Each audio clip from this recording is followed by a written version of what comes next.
ভৌতিক আড্ডায় তোমাদের সকলকে স্বাগত জানাই। এসে গেছি আরও একটি নতুন পর্বে। আজকের এপিসোডটি 18 নম্বর এপিসোড এবং এই পর্বে যে ঘটনাটি থাকছে সেটি একটি ফেসবুক গ্রুপ অভিশপ্ত আত্মা থেকে সংগৃহীত। যদি তোমরা চাও তাহলে এই ফেসবুক গ্রুপে তোমরা ভিজিট করে এই গল্পটির সাথে সাথে আরও অনেকগুলো গল্প পড়ে নিতে পারো। ফেসবুক গ্রুপটির লিঙ্ক আমাদের এই ভিডিও ডিসক্রিপশানে দেওয়া রইল। অডিয়েন্সদের মধ্যে যদি কেউ নিজেদের কোনো সত্য ভৌতিক ঘটনা অথবা নিজেদের কোনো কালেক্ট করা সত্য ভৌতিক ঘটনা কিংবা নিজেদের কোনো লেখা গল্প আমাদেরকে পাঠাতে চাও তাহলে ডিসক্রিপশানে আমাদের ইমেল দেওয়া রইল। তোমরা সেখান থেকে খুব সহজেই আমাদেরকে ঘটনা পাঠিয়ে দিতে পারো। তো বেশি কথা না বাড়িয়ে শুরু করছি আজকের ঘটনা। গল্পের লেখক রাহাত খান, গল্প পাঠে আমি হাসান এবং সাউন্ড এফেক্ট ও এডিটিংয়ে আলিউল নাদাব। শুরু হচ্ছে আজকের ঘটনা।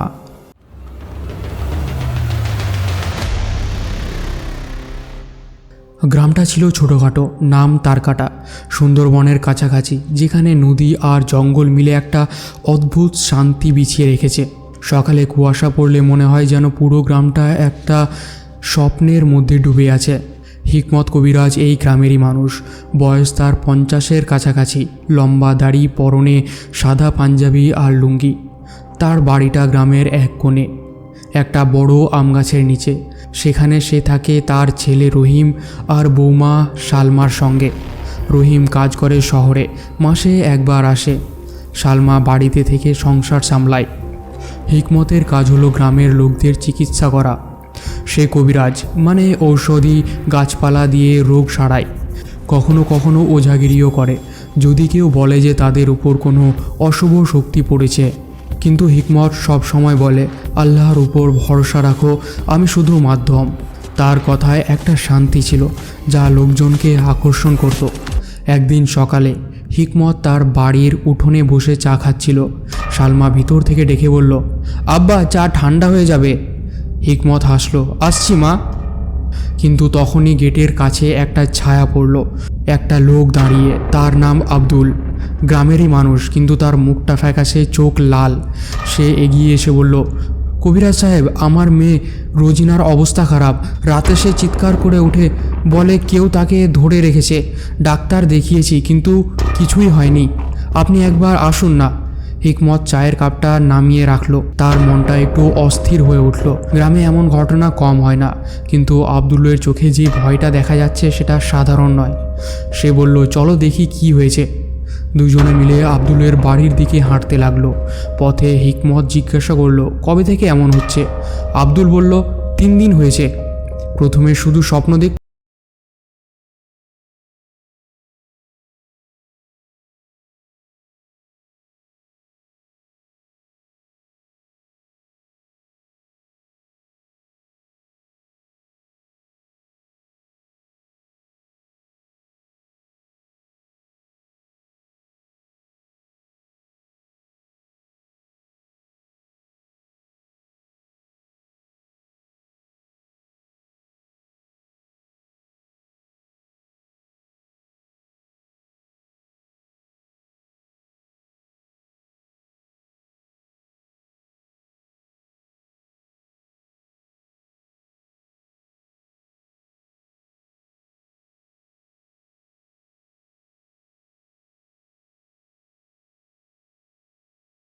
ব্যাগ নিয়ে ফিরে এলো।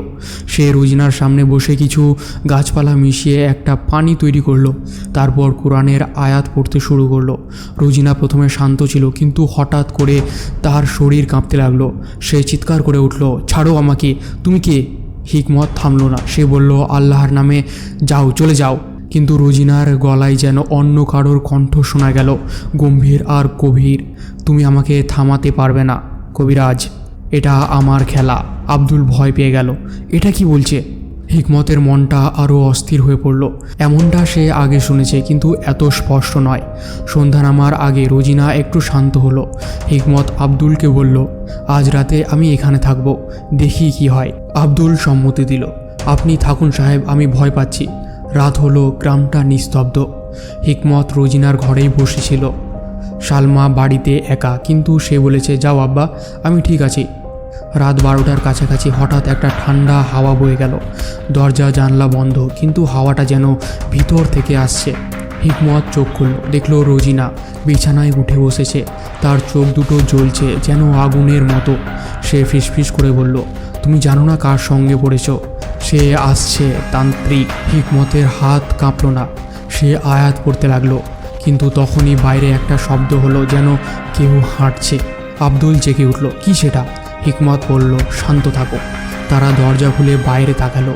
উঠানে একটা ছায়া দাঁড়িয়ে, লম্বা কালো কাপড় পরা। তার মুখটা দেখা যাচ্ছে না, কিন্তু তার হাতে একটা ছোট্ট মূর্তি, যেন কোনো দেবতার। হিকমত চিৎকার করে বলল, কে তুমি? ছায়াটা হাসলো, গলাটা গম্ভীর। আমি যাকে তোমরা শয়তান বলো, কিন্তু আমার নাম কালিদাস তান্ত্রিক। এই মেয়েটা আমার। হিকমতের মনটা ভয়ে ভরে উঠল, কিন্তু সে দাঁড়িয়ে রইল। কালিদাস এগিয়ে এলো, তার চোখ দুটো লাল। সে বলল, তুমি কবিরাজ, তোমার ঔষধি দিয়ে কি করবে? আমার শক্তি অন্য। হিকমত বলল, আল্লাহর নামে চলে যাও। কালিদাস হাসলো, আল্লাহ? আমি তার থেকে বড় শক্তি জানি। তখনই রোজিনার ভেতর থেকে চিৎকার করে উঠল। হিকমত পিছিয়ে তাকালো, দেখলো তার শরীরটা আপনা থেকেই উঠে দাঁড়িয়েছে। কালিদাস বলল, দেখো, সে আমার কথা শোনে। রাতটা কাটলো অদ্ভুত উত্তেজনায়। হিকমত পাড়া দিয়ে রোজিনাকে শান্ত করলো, কিন্তু কালিদাস চলে গেল না। সে উঠোনের এক কোণে বসে মন্ত্র পড়তে লাগলো। তার মন্ত্রের শব্দগুলো যেন বাতাসে মিশে যাচ্ছে, একটা অদ্ভুত গুনগুনানি। আব্দুল বলল, সাহেব, এ কে? গ্রামে তো এমন কাউকে দেখিনি। হিকমত বলল, জানি না, কিন্তু এটা সাধারণ নয়। সকালে গ্রামের লোকেদের বলল। সকাল হলো, কিন্তু কালিদাস অদৃশ্য হয়ে গেল। রোজিনা একটু ভালো, কিন্তু তার মুখে ভয়। সে বলল, আব্বা, সে বলেছে সে ফিরবে। হিকমত বাড়ি ফিরল। সালমা দরজায় দাঁড়িয়ে, আব্বা, কি হয়েছে? হিকমত বলল, কিছু না মা, একটা সমস্যা। কিন্তু তার মনটা শান্ত নয়। সে তার ঘরে গিয়ে বসলো, চিন্তা করতে লাগলো, কালিদাসকে কেন এসেছে? গ্রামে গুজব উঠল, লোকজন বলা বলি করতে লাগলো, শুনেছি একটা তান্ত্রিক এসেছে। হিকমত গ্রামের মসজিদে গেল, ইমাম সাহেবকে বলল, এটা কোনো অশুভ শক্তি, আমাদেরকে সতর্ক থাকতে হবে। ইমাম বলল, হ্যাঁ কবিরাজ, আমি লোকেদের বলবো নামাজ পড়তে। দিন কয়েক কাটলো শান্তিতে, কিন্তু এক রাতে আবার শুরু হলো। এবার গ্রামের আরেকটা বাড়িতে একটা ছেলে, নাম জামাল। সে রাতে চিৎকার করে উঠল, সে আসছে। হিকমতকে ডাকা হলো। সে গিয়ে দেখলো জামালের শরীরে একই লক্ষণ। সে পড়া দিল, কিন্তু এবার বাইরে কালিদাস দাঁড়িয়ে। সে বলল, তুমি আমাকে চ্যালেঞ্জ করছো? এটা তোমার গ্রাম, কিন্তু আমি এখানে থাকবো। হিকমত বলল, কেন? তুমি কি চাও? কালিদাস হাসলো, শক্তি। তোমার মতো কবিরাজের শক্তি আমাকে দুর্বল করে। আমি তোমাকে হারাতে চাই। হিকমতের মনে ভয়টা ধীরে ধীরে বাড়তে লাগলো। সে বুঝলো এটা তার সঙ্গে লড়াই। গ্রামের লোকজন ভয় পেতে লাগলো। সালমা বলল, আব্বা, আপনি সাবধানে থাকুন। হিকমত বলল, আল্লাহ ভরসা। কিন্তু রাতে সে ঘুমাতে পারল না। বাইরে যেন কারোর পায়ের শব্দ। সে জানলা দিয়ে তাকালো, দেখলো একটা কালো ছায়া গাছের নিচে দাঁড়িয়েছে। তার হাতে মূর্তিটা চকচক করছে। হিকমতের হৃদয়টা দূর দূর করতে লাগলো। পরের দিন হিকমত গ্রামের বুড়োদের সঙ্গে কথা বলল। একজন বুড়ো বলল, আমি শুনেছি সুন্দরবনে একটা তান্ত্রিক থাকে, সে শয়তানের সঙ্গে কথা বলে, হয়তো সেই। হিকমত বলল, কেন এসেছে এখানে? বুড়ো বলল, জানি না, কিন্তু তুমি তার সঙ্গে লড়াই করো না। কিন্তু হিকমত জানে লড়াই এড়ানো যাবে না। সন্ধ্যায় কালিদাস আবার এলো, এবার হিকমতের বাড়ির সামনে। সে বলল, কবিরাজ, তুমি প্রস্তুত? এটা আমাদের লড়াই। হিকমত দাঁড়িয়ে বলল, আমি আল্লাহর দাস, তোমার শয়তান শক্তি আমাকে স্পর্শ করতে পারবে না। কালিদাসের চোখ জ্বলে উঠল, দেখা যাক। তারপর থেকে গ্রামে অদ্ভুত ঘটনা শুরু হলো। রাতে কুকুরগুলো ঘেউ ঘেউ করে উঠতে লাগলো, যেন কিছু দেখছে। লোকজনের স্বপ্নে কালো ছায়া আসতে লাগলো। হিকমত প্রতিদিন পড়া দিতে লাগলো, কিন্তু তার শরীরটা দুর্বল হয়ে আসছে। সালমা বলল, আব্বা, রহিমকে বলি আসুক। হিকমত বলল, না মা, এটা আমার লড়াই। কিন্তু ভিতরে ভিতরে ভয়টা বাড়ছে ধীরে ধীরে। কালিদাসের মন্ত্রের শব্দ যেন বাতাসে মিশে গেছে। গ্রামটা যেন অন্ধকার হয়ে যাচ্ছে। এক রাতে হিকমত তার ঘরে বসেছিল। হঠাৎ দরজায় টোকা পড়ল। সে খুলল, দেখল কালিদাস দাঁড়িয়ে। তার মুখটা এবার স্পষ্ট, চামড়া কুঁচকে গেছে, চোখ দুটো গভীর। সে বলল, কবিরাজ, তুমি হারবে। আমার শক্তি তোমার থেকে বড়। হিকমত বলল, কেন এমন করছো? কি তোমার অতীত? কালিদাস হাসল, আমি সুন্দরবনের মানুষ ছিলাম। একদিন আমার পরিবার মারা গেল। আমি শয়তানের কাছে গেলাম শক্তির জন্য। এখন আমি অজয়। হিকমত বলল, শয়তান তোমাকে ধোঁকা দিচ্ছে, ফিরে আসো। কালিদাস বলল, দেরি হয়ে গেছে, এখন তোমার সঙ্গে লড়াই। হিকমতের মনটা ভারী হয়ে উঠল। সে বুঝলো এটা শুধু শক্তির লড়াই নয়, এটা মানুষের হারানো আত্মার লড়াই। কিন্তু ভয়টা এখন তার শরীরে প্রবেশ করছে ধীরে ধীরে। রাতে সে ঘুমোতে গেল, কিন্তু স্বপ্নে দেখল কালিদাস তার সামনে হাত বাড়িয়ে দাঁড়িয়ে আছে। সে জেগে উঠল ঘামে ভিজে। বাইরে যেন কারোর হাসির শব্দ। গ্রামটা এখন অস্থির, লোকজন দরজা বন্ধ করে থাকে।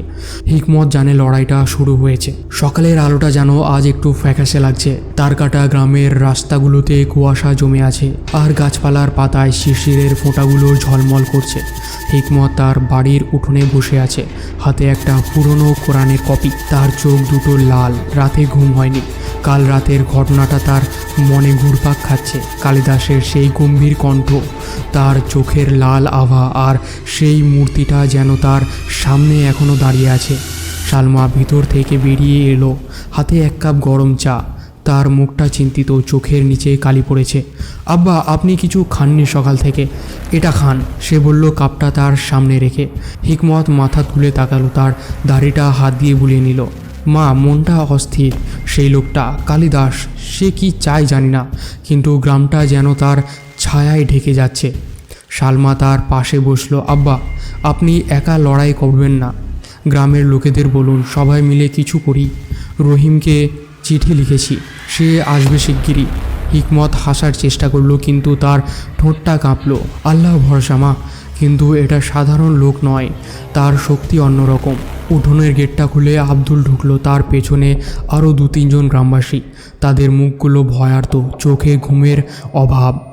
আব্দুল এগিয়ে এসে বলল, কবিরাজ সাহেব, রোজিনা আজ সকালে আবার চিৎকার করেছে, বলছে সে তার ছায়া দেখেছে জানলায়। আর গ্রামের অন্য বাড়িতেও ঘটনা শুরু হয়েছে। জামালের বাড়িতে রাতে কেউ দরজায় ধাক্কা দিয়েছে, কিন্তু বাইরে কেউ নেই। হিকমত উঠে দাঁড়ালো, তার শরীরটা একটু কাঁপলো। সে দেখলো গ্রামবাসীদের মধ্যে একজন, নাম রফিক, তার হাতে একটা ছোট কাগজ। এটা কি? হিকমত জিজ্ঞেস করলো। রফিক বলল, সাহেব, আজ সকালে আমার দরজায় পড়েছিল, এতে কিছু অদ্ভুত চিহ্ন আঁকা আর লেখা, আমি ফিরব। হিকমত কাগজটা নিল, তার হাতটা ঠান্ডা হয়ে গেল। চিহ্নগুলো যেন কোনো প্রাচীন মন্ত্রে লাল কালিতে আঁকা। সে মনে মনে আয়াত পড়ল, কিন্তু তার মনটা আরও অস্থির হয়ে উঠল। এটা তার কাজ, কালিদাসের। আমাদের সতর্ক থাকতে হবে, সে বলল। গ্রামবাসীরা মাথা নাড়ল, কিন্তু তাদের চোখে ভয় স্পষ্ট। দিনটা কাটলো অস্বস্তিতে। হিকমত গ্রাম ঘুরে বেড়ালো, লোকেদের ঔষধি দিল, পড়া দিল, কিন্তু প্রত্যেক বাড়িতে একই কথা। রাতে অদ্ভুত শব্দ, ছায়া দেখা, স্বপ্নের কালো মূর্তি।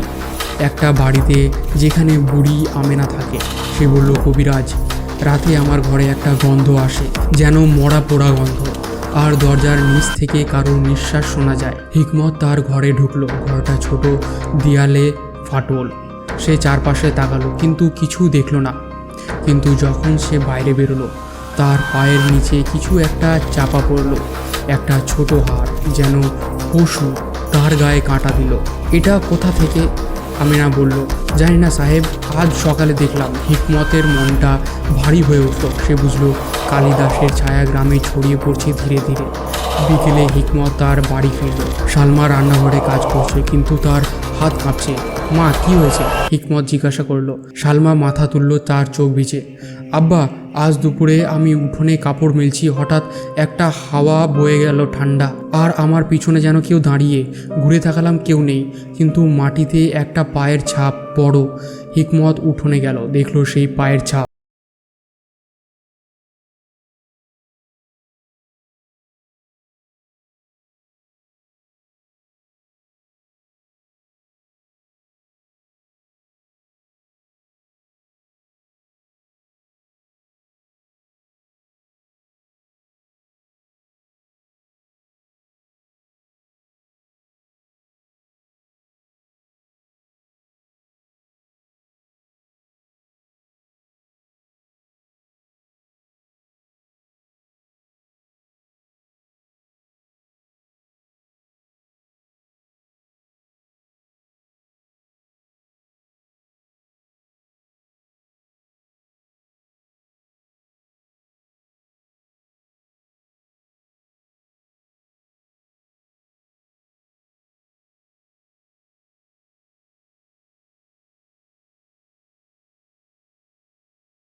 তুমি এখানে কেন? চলে যাও।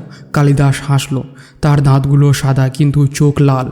কবিরাজ, তোমার সঙ্গে আমার লড়াই। তোমার আল্লাহ আমাকে থামাতে পারবে না। মসজিদের লোকজন ভয়ে পিছিয়ে গেল কিন্তু হিকমত দাঁড়িয়ে রইল। তোমার শয়তানি শক্তি এখানে চলবে না, সে বলল। কালিদাস মূর্তিটা তুলে ধরল আর একটা অদ্ভুত আলো ছড়িয়ে পড়ল। মসজিদের ভিতর যেন হাওয়া বয়ে উঠল, ঠান্ডা আর একটা গন্ধ, পোড়া মাংসের। লোকজন চিৎকার করে উঠল। পরের কয়েকদিন গ্রামটা যেন নরক হয়ে উঠল। প্রত্যেক রাতে অদ্ভুত ঘটনা। একটা বাড়িতে আগুন লেগে গেল কিন্তু আগুনটা নীল আর কোনো তাপ নেই। লোকজন চিৎকার করে দৌড়ালো। হিকমত গেল, পড়া দিল, আগুন নিভালো কিন্তু তার চোখে ক্লান্তি। আর এক রাত গ্রামের কুয়ো থেকে রক্তের মতো জল বেরোলো। লোকজন ভয়ে কুয়োর কাছে যায় না। হিকমত গেল, দেখলো জলটা লাল, গন্ধটা মিষ্টি, যেন মৃত্যুর। সে পড়া দিল, জল স্বাভাবিক হলো কিন্তু তার হাত কাঁপছে। কালিদাসকে দেখা যায় না কিন্তু তার উপস্থিতি সর্বত্র। গ্রামের কুকুরগুলো রাতে ঘেউ ঘেউ করে, চোখ লাল। একটা কুকুর হঠাৎ মারা গেল, তার মুখ থেকে কালো ফেনা বেরোচ্ছে। লোকজন বলাবলি করে তান্ত্রিকের কাজ। হিকমতের বাড়িতে আসে সাহেব, কিছু করুন। হিকমত বলল, আল্লাহ ভরসা। কিন্তু তার মনে সন্দেহ, তার শক্তি কি যথেষ্ট? এক সন্ধ্যায় রহিম এলো শহর থেকে। তার মুখটা চিন্তিত। আব্বা, কি হয়েছে? সে বলল হিকমতকে জড়িয়ে ধরে। হিকমত সব বলল। রহিমের চোখ বড় বড় হয়ে গেল। আব্বা, আমরা পুলিশ ডাকি? হিকমত মাথা নাড়ল। এটা পুলিশের কাজ নয়, এটা আধ্যাত্মিক। রাতে তারা বসে কথা বলল। সালমা খাবার দিল কিন্তু কেউ খেতে পারল না। হঠাৎ বাইরে শব্দ, যেন কেউ হাঁটছে চারপাশে। রহিম উঠল, দরজা খুলল। বাইরে অন্ধকার কিন্তু পায়ের শব্দটা চলেছে, যেন ঘিরে ধরেছে বাড়িটাকে। কে? রহিম চিৎকার করল। কোনো উত্তর নেই, শুধু শব্দ। হিকমত বলল, সে কালিদাস। তারা দরজা বন্ধ করলো কিন্তু শব্দটা থামল না। ধীরে ধীরে কেউ যেন দেওয়ালে আঙ্গুল বুলোচ্ছে। সালমা ভয়ে কাঁদছে, রহিমের হাতে লাঠি। হিকমত পড়া শুরু করলো। শব্দটা কমলো কিন্তু থামল না। রাতটা কাটলো অস্বস্তিতে, প্রত্যেক শব্দে ভয়। পরদিন রহিম জঙ্গলে গেল কালিদাসকে খুঁজতে। হিকমত মানা করলো কিন্তু রহিম শুনল না। জঙ্গলটা ঘন, গাছের ডালে সাপ ঝুলছে, মাটিতে পাতা শুকনো। রহিম হাঁটছে, তার মনে ভয় কিন্তু সে এগোচ্ছে। হঠাৎ একটা গুহা, ছোট, ভিতরে আলো নীল। সে ঢুকলো, দেখলো কালিদাস বসে মন্ত্র পড়ছে। তার চারপাশে হাড়ের স্তূপ আর মূর্তিটা মাঝখানে। তুমি কে? কালিদাস বলল, চোখ না তুললে। রহিম বলল, হিকমতের ছেলে। তুমি আমার আব্বাকে কষ্ট দিচ্ছ, চলে যাও। কালিদাস হাসলো, বোকা ছেলে, তোমার আব্বা আমাকে চ্যালেঞ্জ করেছে, তুমি যাও, না হলে তোমাকেও নেব। রহিমের গায়ে কাঁটা দিল। গুহা যেন সংকুচিত হয়ে আসছে। সে পিছিয়ে গেল, দৌড়ালো। বাড়ি ফিরে বলল, আব্বা, সে ভয়ঙ্কর, তার গুহায় মৃত্যুর গন্ধ।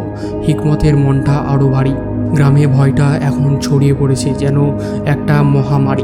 লোকজন বাড়ি থেকে বেরোয় না, রাতে আলো জ্বালিয়ে রাখে। কিন্তু এক রাতে মসজিদের মিনার থেকে অদ্ভুত আলো জ্বলে উঠল, লাল। লোকজন দেখে ভয়ে চিৎকার করতে লাগলো। হিকমত গেল, দেখলো মিনারের ওপর কালিদাস দাঁড়িয়ে হাত তুলে মন্ত্র পড়ছে। নামো! হিকমত চিৎকার করলো। কালিদাস তাকালো। কবিরাজ, তোমার গ্রাম এখন আমার। সে লাফ দিল কিন্তু পড়ল না, যেন উড়ে নামলো। লোকজন দৌড়ালো। হিকমত দাঁড়িয়ে রইল। তোমার শক্তি শেষ হয়ে যাবে, হিকমত বলল।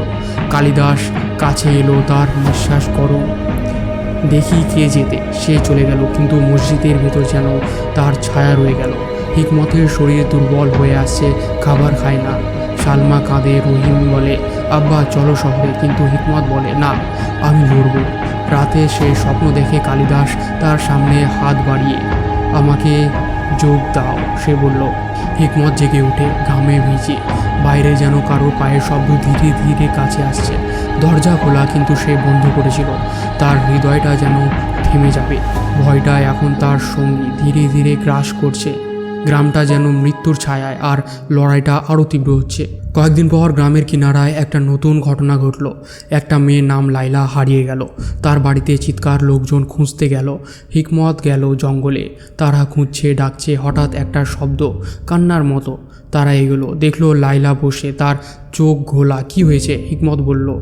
লাইলা তাকালো কিন্তু তার গলায় অন্য কণ্ঠ, সে আমাকে নিয়েছে, তান্ত্রিক। লোকজন ভয়ে পিছিয়ে। হিকমত পড়া দিল। লাইলা চিৎকার করলো, তার শরীর কাঁপলো। অবশেষে শান্ত হলো কিন্তু বলল, সে বলেছে সে গ্রাম নেবে। হিকমতের মনে আতঙ্ক, এটা শেষ হবে কিভাবে?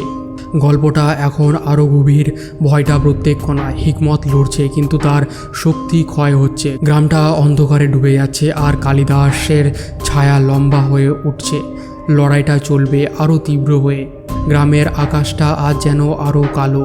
মেঘগুলো ঘন হয়ে জমে আছে, যেন কোনো অদৃশ্য হাত তাদের টেনে নামিয়ে এনেছে। তারকাটা গ্রামের রাস্তাগুলোতে ধুলো উঠছে না, বরং একটা অদ্ভুত নিস্তব্ধতা ছড়িয়ে আছে। গাছপালার পাতাগুলো কাঁপছে না, যেন তারা নিজেরাই ভয়ে স্থির হয়ে গেছে। হিকমত তার বাড়ির উঠানে বসে আছে। তার দাড়িটা আরও লম্বা হয়ে গেছে, চোখের নিচে গভীর কালো দাগ। রাতে ঘুম হয়নি, স্বপ্নে সেই ছায়া আসে। কালিদাস মুখটা যেন তার মনের ভিতর গেঁথে গেছে। রহিম তার পাশে দাঁড়িয়ে, হাতে একটা লাঠি। তার মুখটা শক্ত কিন্তু চোখে ভয়ের ছায়া। সালমা ভিতরে রান্নাঘরে, কিন্তু তার হাত কাঁপছে। ছুরিটা কয়েকবার পড়ে গেছে। আব্বা, আজ আমরা কি করব? রহিম জিজ্ঞাসা করলো। তার কণ্ঠটা নিচু, যেন বাইরে কেউ শুনতে পাবে। হিকমত মাথা তুলল। তার চোখ দুটো ঘোলা। আল্লাহ ভরসা বাবা, কিন্তু এটা শেষ করতে হবে। সে আজ রাতে আসবে, আমি জানি। সালমা দরজায় দাঁড়িয়ে শুনছে আর মুখটা ফ্যাকাশে। আব্বা, আপনি একা যাবেন না, আমরা সঙ্গে যাব। হিকমত হাসার চেষ্টা করলো, কিন্তু তার ঠোঁটটা কেঁপে উঠল। না মা, এটা আমার লড়াই, তোমরা নিরাপদে থাকো। কিন্তু তার মনে একটা অদ্ভুত অনুভূতি, যেন তার নিজের শরীরটা তার নিয়ন্ত্রণে নেই। রাত হলো, বাইরে বৃষ্টি শুরু হয়েছে ঝমঝম করে, কিন্তু বজ্র নেই, শুধু অন্ধকার। হিকমত উঠোনের গেট খুলে দাঁড়ালো। তার পরনে সাদা পাঞ্জাবি, হাতে কুরআন। রহিম আর সালমা ভিতরে। দরজায় তাকিয়ে হঠাৎ একটা ছায়া জঙ্গলের কিনারায়। কালিদাস, তার কাপড় কালো, ভিজে, চোখ দুটো জ্বলছে। কবিরাজ, এসেছি, এটা শেষ, সে বলল। তার কণ্ঠটা বাতাসে মিশে যাচ্ছে। হিকমত এগোলো। হ্যাঁ, শেষ করি। কেন এমন করছো? তোমার পরিবারের জন্য। কালিদাস হাসলো, তার দাঁতগুলো চকচক করছে। পরিবার তারা গেছে, কিন্তু আমি থাকবো। তোমার শক্তি আমাকে দাও, না হলে তোমার গ্রাম নেব। হিকমত পড়া শুরু করলো। আয়াতের শব্দগুলো বৃষ্টিতে মিশে যাচ্ছে। কালিদাস মন্ত্র পড়তে লাগলো। তার হাতে মূর্তিটা উঠল আর একটা আলো লাল চারপাশ ছড়িয়ে পড়ল। হিকমতের শরীরটা কাঁপলো, যেন কেউ ভিতর থেকে টেনে নিচ্ছে। থামো, সে চিৎকার করলো, কিন্তু কালিদাস কাছে এলো। তার নিঃশ্বাস করো। তোমার বিশ্বাস দুর্বল কবিরাজ, তোমার মন আমার। হিকমতের মনে ছবি উঠল তার পরিবারের মৃত্যু, গ্রামের ধ্বংস। সে মেঝেতে হাঁটু গেড়ে বসলো। না আল্লাহ! রহিম দৌড়ে এলো। বাবা! কিন্তু কালিদাস হাত তুলল আর রহিম উড়ে গেল, দেওয়ালে আছড়ে পড়ল। সালমা চিৎকার করলো, ছাড়ো! কালিদাস তাকালো। তোমরা সবাই আমার হবে। হিকমত উঠে দাঁড়ালো। তার চোখে এখন রাগ না। সে আয়াত পড়ল জোরে। কালিদাস পিছিয়ে গেল। তার মূর্তিটা কাঁপছে। তুমি না! কালিদাস চিৎকার করলো। হিকমত এগোলো। তার শরীরে শক্তি ফিরে এসেছে। আল্লাহর নামে চলে যাও। মূর্তিটা ফেটে গেল, কালো ধোঁয়া বেরোলো। কালিদাস মেঝেতে পড়ল। তার শরীরটা কুঁচকে যাচ্ছে। আমি হারিনি, সে ফিসফিস করলো, কিন্তু তার চোখটা বন্ধ হয়ে গেল। গ্রামটা শান্ত হলো, বৃষ্টি থামলো। রহিম উঠল। সালমা দৌড়ে এলো। আব্বা জিতেছেন। কিন্তু হিকমতের মুখটা অদ্ভুত, তার চোখে একটা লাল আভা। সে হাসলো, কিন্তু হাসিটা তার নয়। কালিদাসের মতো। হ্যাঁ, জিতেছি, কিন্তু কে জিতেছে? তার কণ্ঠটা গভীর। রহিম ভয়ে পিছিয়ে গেল। আব্বা! হিকমত তাকালো। তার হাতটা উঠল, যেন মন্ত্র করছে। গ্রামের আকাশটা আবার কালো হয়ে উঠল, আর একটা হাসির শব্দ, গভীর, যেন ভিতর থেকে আসছে। কালিদাস মরেনি, সে হিকমতের ভিতরে প্রবেশ করেছে। গ্রামটা এখন তার ধীরে ধীরে অন্ধকারে ডুবে যাবে। লোকজনের স্বপ্নে আসবে, তাদের মন নেবে। হিকমতের শরীরটা দাঁড়িয়ে আছে, কিন্তু তার আত্মা চিৎকার করছে। কেউ শুনতে পাবে না। ভয়টা এখন চিরকালীন, যেন কোনো শেষ নেই। সমাপ্ত। তো তোমাদের আজকের এই ঘটনাটি কেমন লাগলো তোমরা কমেন্টে অবশ্যই জানিও, এবং তোমাদের কাছে যদি কোনো সত্য ভৌতিক ঘটনা থেকে থাকে তাহলে সেটি তোমরা আমাদেরকে পাঠাতে অবশ্যই ভুলবে না। তো দেখা হচ্ছে আরও একটি নতুন ঘটনায়, আরও একটি নতুন ভৌতিক আড্ডায়।